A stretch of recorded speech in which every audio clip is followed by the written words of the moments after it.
Franck Ferrand raconte sur Radio Classique.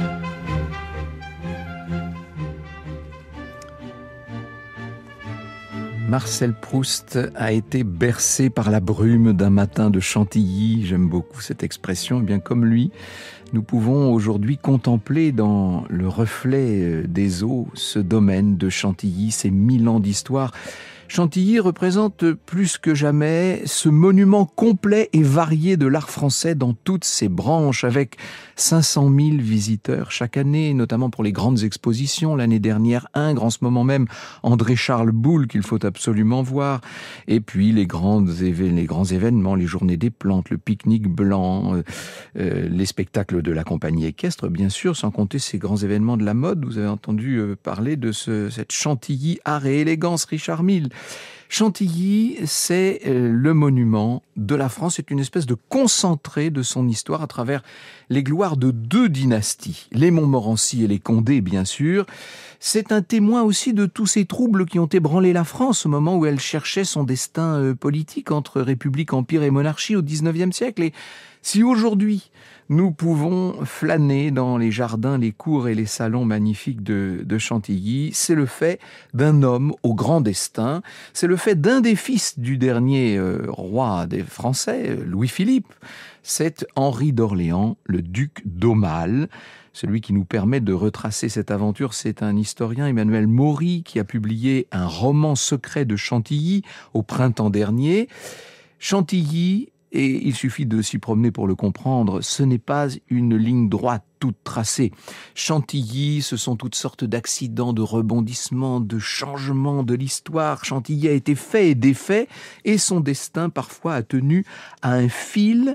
Et ce qui est à l'origine du grand legs de Chantilly à l'Institut de France, et donc à l'origine de la propriété du duc d'Aumale, qui a constitué ici une collection absolument unique, et notamment la première collection de peinture de France, eh bien, c'est un pacte dont on doit pouvoir dire qu'il a été quasiment diabolique. Alors, je vous propose de prendre un petit peu de chant. À la Révolution, les Condé sont condamnés à l'exil.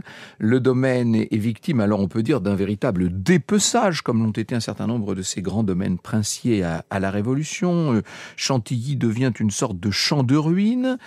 Et puis, le domaine est relégué à un rôle militaire. Et entre-temps, le duc d'Enghien, Louis-Antoine de Bourbon-Condé, qui était né à Chantilly, a été exécuté en 1804. Vous savez, c'est le fameux crime de Napoléon, cette parodie de procès à Vincennes que j'ai déjà eu l'occasion de vous raconter. À ce moment-là, les Condé sont privés de toute descendance. Chantilly se retrouve orphelin d'un futur héritier.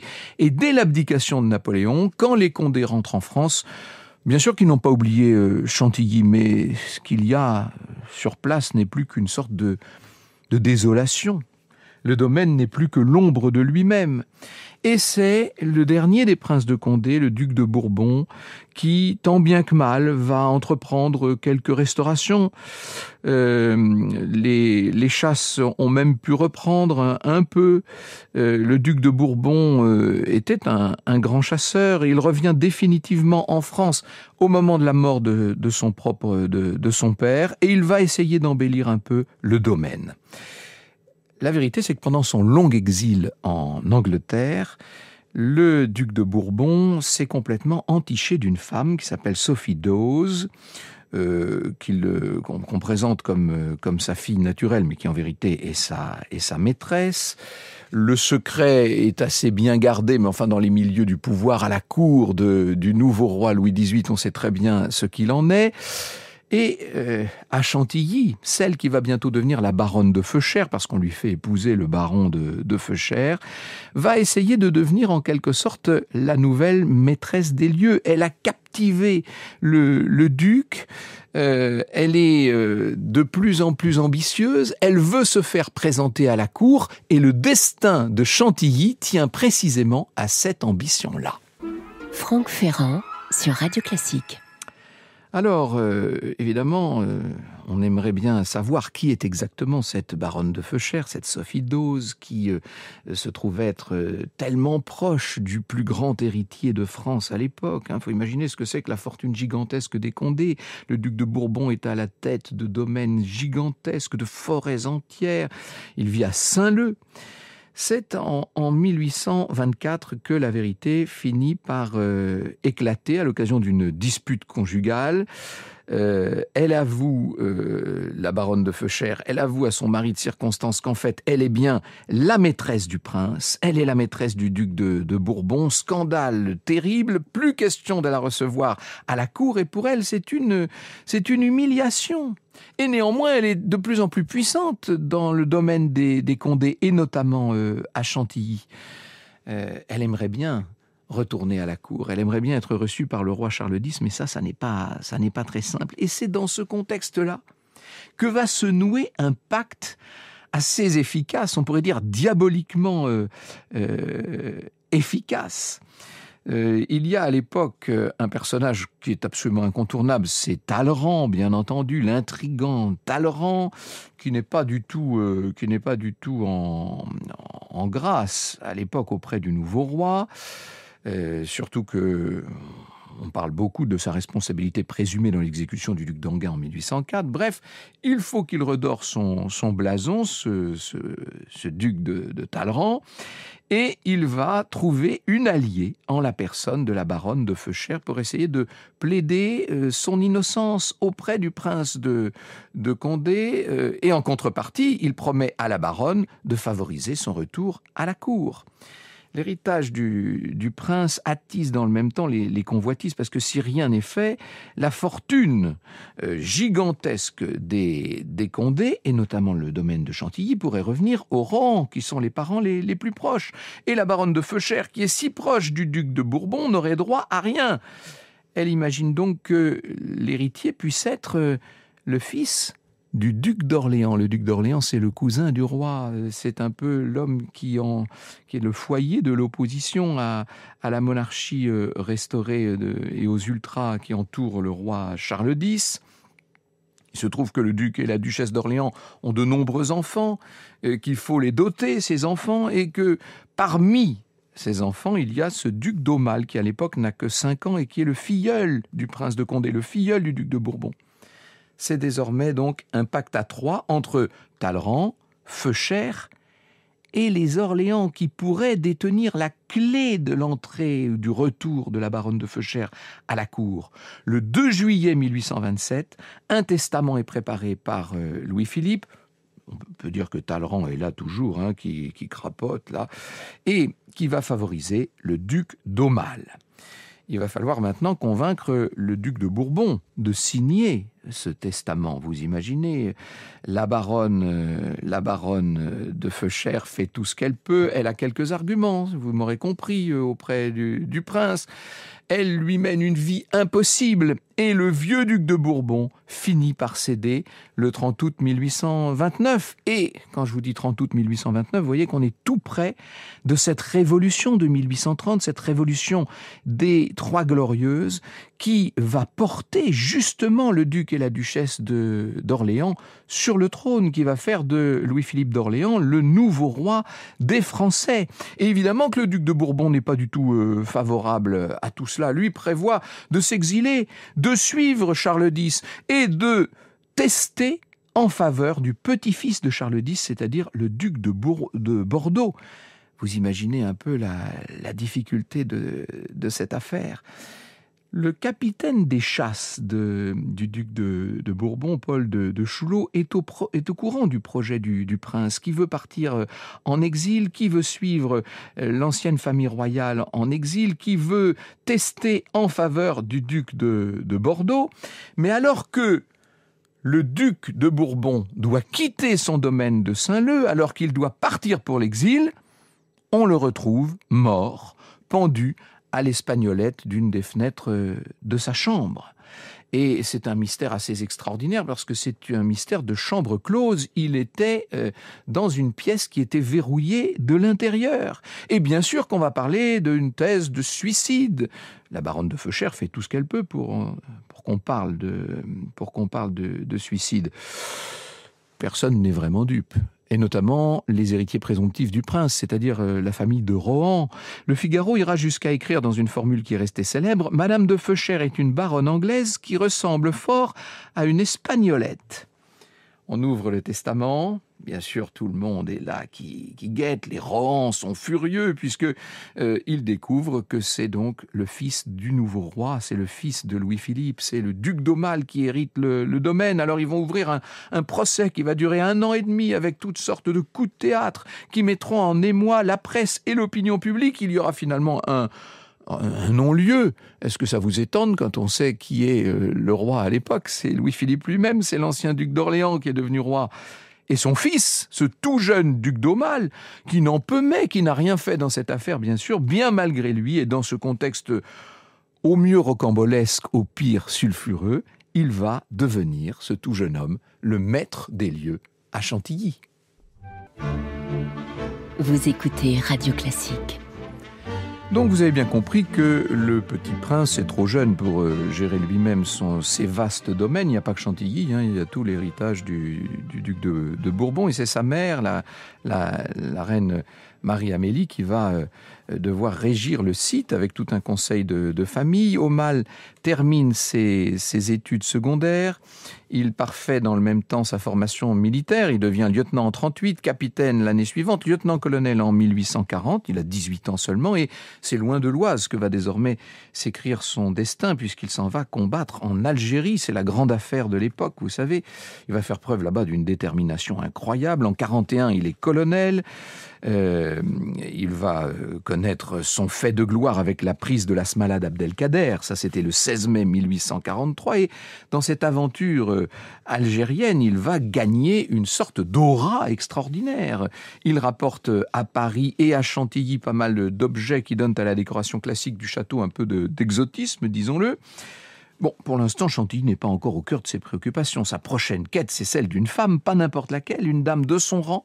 Le voilà parti explorer les cours italiennes à Turin, Florence ou Rome, et finalement, c'est à Naples, où il s'attarde, qu'il va faire la rencontre de Marie-Caroline de Bourbon-Sicile, qu'on appellera Lina. Elle a 21 ans, fille du prince de Salerne, petite nièce de Marie-Antoinette. Ils vont se marier le 25 novembre 1844. Et à partir de là, Aumale commence à redonner vie au domaine. Il organise de grandes fêtes. Il a 23 ans, il est à la tête d'une très grande fortune, vous l'aurez compris. Et sa première préoccupation, c'est d'abord de restaurer le petit château où il habite. Alors, il va faire appel à Victor Dubois, l'architecte qui avait officié au temps du duc de Bourbon, et il lui adjoint très vite Eugène Lamy, vous savez, le peintre à la mode, qui va peu à peu s'accaparer du chantier, au point que Dubois finisse par démissionner. Il faudrait entrer dans toute cette histoire qui est assez passionnante d'ailleurs. Il faut dire que Lamy remanie l'ensemble des pièces du rez-de-chaussée. Il mêle les références historiques aux couleurs, aux étoffes, à l'esprit du jour, si vous voulez. Et cet ensemble va devenir un exemple assez extraordinaire de ces décors du milieu du 19e siècle qu'on appelle historicistes. Ensuite, il va faire appel, le prince, à l'un des plus grands architectes parisiens du moment, Félix Duban, pour réaliser une galerie de circulation dans un style néo-renaissance, si vous voulez. Le duc veut également lui confier un autre chantier bien plus audacieux qui serait de reconstruire le grand château. Ça, c'est un rêve qu'il a depuis longtemps. Déjà, le duc de Bourbon y avait songé. Le projet est élaboré en 1847, grandiose, avec toute une suite d'appartements privés, mais aussi de pièces de réception, une chapelle, et puis une galerie qui va pouvoir abriter la collection de peintures du prince, avec une bibliothèque couverte d'une coupole. Les premiers travaux sont lancés, sauf qu'arrive la révolution de février 48, qui entraîne l'abdication du père du duc d'Orléans, du roi Louis-Philippe. La famille est de nouveau condamnée à l'exil. Aumale s'en va lui aussi dans la région de Londres, et ses biens, comme ceux de sa famille, sont séquestrés. Auprès du gouvernement provisoire de la Deuxième République, il demande un peu de clémence, il démontre sa loyauté, il fait étalage de tous ses services, tous les services rendus à la patrie, il se dit prêt à accepter la République. Seulement Paris fait la sourde oreille jusqu'au 25 octobre où un décret tombe qui lui permet tout de même de récupérer ses biens et objets à usage personnel et de disposer à nouveau de l'administration de Chantilly. Espoir de courte durée.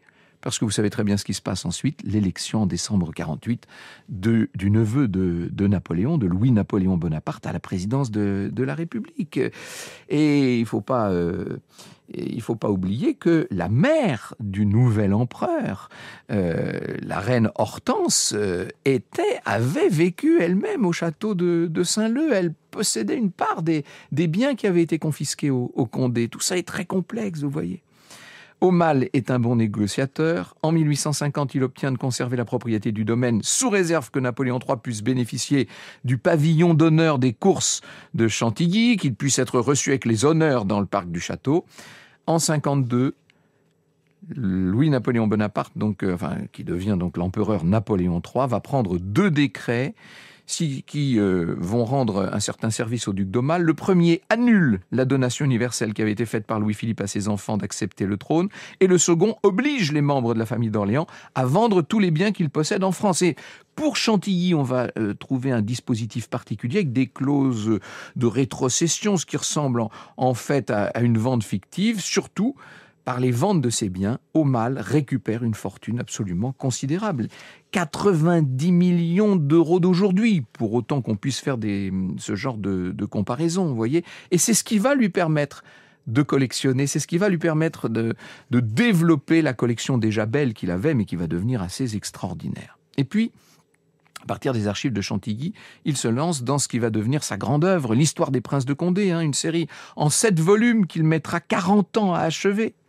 Pour ses collections de livres, il a des correspondants partout en Europe qui lui achètent les choses les plus extraordinaires. Par exemple, en 1856, il acquiert à Gênes, dans un pensionnat de jeunes filles, les célébrissimes riches heures du duc de Berry. Manuscrit de 206 feuillets du XVe siècle, absolument incomparable, vous savez. Et puis il achète des peintures, des Titien, des Poussin, des Giorgione, des Véronèse. À la fin des années 1860, son fils est emporté à l'âge de 21 ans par une fièvre typhoïde en Australie en 1866, et son épouse Lina est minée par le désespoir. À ce moment-là, ça va l'affaiblir et ça va l'emporter également 3 ans plus tard, alors qu'elle n'avait que 47 ans. Le duc d'Aumale est complètement terrassé par tout ça. Il n'a plus à ses côtés qu'un petit héritier, François, qui a 15 ans, au moment où la défaite de Sedan et la chute du Second Empire sonnent la fin de l'exil et le retour en France. La loi d'exil est abrogée en juin, et voilà donc en 1871, le duc d'Aumale, avec toute cette vie extraordinaire, ce grand collectionneur marqué par la vie, qui revient sur place, qui est de nouveau sur le seuil de Chantilly.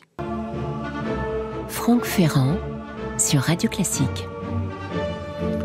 Voilà donc le duc d'Aumale de retour en France, sauf qu'en 1872, il va connaître encore un très grand deuil. Son fils François meurt à 18 ans et maintenant il est sans héritier. Or, il est en même temps académicien. Il a prononcé son discours de réception à l'Académie le 3 avril 1873. Ce duc d'Aumale qui va pouvoir désormais, parce qu'il n'a plus rien d'autre que ses souvenirs, si je puis dire, il va pouvoir se consacrer à son grand œuvre à Chantilly, ce rêve de grand château. Il a trouvé un architecte à la hauteur, c'est Honoré Daumet, qu'il a rencontré en 1975, Grand Prix de Rome, qui d'ailleurs s'est illustré à la Villa Adriana de Tivoli. Honoré Daumet, qui a construit le palais de justice de Paris, le palais des facultés de Grenoble. 10 ans de travaux, c'est le plus grand chantier privé de France à l'époque, dans ce style Renaissance des Valois qu'a choisi le duc d'Aumale, en même temps qu'il rend aux anciens jardins de Lenôtre toute leur splendeur. Une œuvre d'art globale, si je puis dire, qui lui vaut d'être honoré de nouveau par l'Institut, cette fois à l'Académie des Beaux-Arts en 1880. Il s'installe à Chantilly, le duc d'Aumale.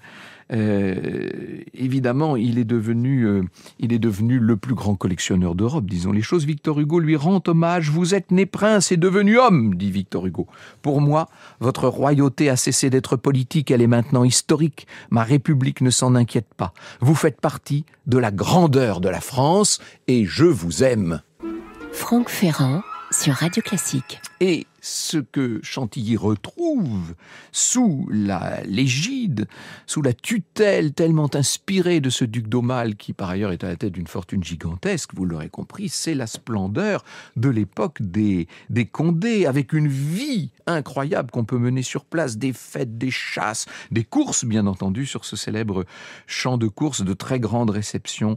Tout ça est assez inouï. Et puis, il y a cette affaire des fiançailles royales entre le fils du roi de Portugal et la fille aînée du comte de Paris en 1886. Et là, c'est la fête de trop, si je puis dire. Les autorités de la République considèrent que cette réception est une provocation. Elles ont peur d'un retour à la monarchie. Il faut dire qu'en cette fin de 19e siècle, le régime n'est pas du tout assis, la République n'est pas assise. Et ça va être cette seconde loi d'exil qui est votée en juin 86. Et de nouveau, on croit rêver, de nouveau, le duc d'Aumale se retrouve en Angleterre. Et pendant ce second exil, il va conforter ses dispositions testamentaires. Il veut faire de la France la seule héritière de Chantilly en transmettant tout ce domaine à l'Institut de France. Cette idée lui est venue au moment où, atteint d'une crise de goutte et de fièvre, il a cru qu'il était en train de mourir. Il n'avait pas l'intention de léguer Chantilly à ses neveux. Et puis, il y a toujours cette ombre sur les circonstances de l'acquisition du domaine en 1830 qui font qu'il veut en quelque sorte laver cette tâche, le duc d'Aumale. Le 3 juin 84, son testament est donc rédigé. Il va plus loin au moment de son second exil, en craignant que son choix ne soit pas respecté. Il transforme son legs en donation irrévocable immédiate. Ça, c'est en octobre 86, tout en se réservant l'usufruit du domaine, bien sûr. Il va achever en même temps Chantilly et il en fait véritablement cette fois un musée, le célèbre musée Condé. Il demande à Daumet de transformer les appartements qui avaient été réservés au comte de Paris en nouvelle salle de musée et après 3 ans d'attente, il est autorisé en 89 à revenir en France à la faveur d'un décret de Sadi Carnot. Et à partir de là, on peut dire que tout le reste de la vie du duc d'Aumale, qui s'éteindra dans sa propriété italienne de Zucco en 1897, tout le reste de sa vie, ce sera de peaufiner Chantilly, d'en faire un lieu de tous les arts, de toutes les grandeurs, de toutes les beautés historiques et artistiques, pour en faire don à la France à travers l'Institut. Vous écoutez Radio Classique.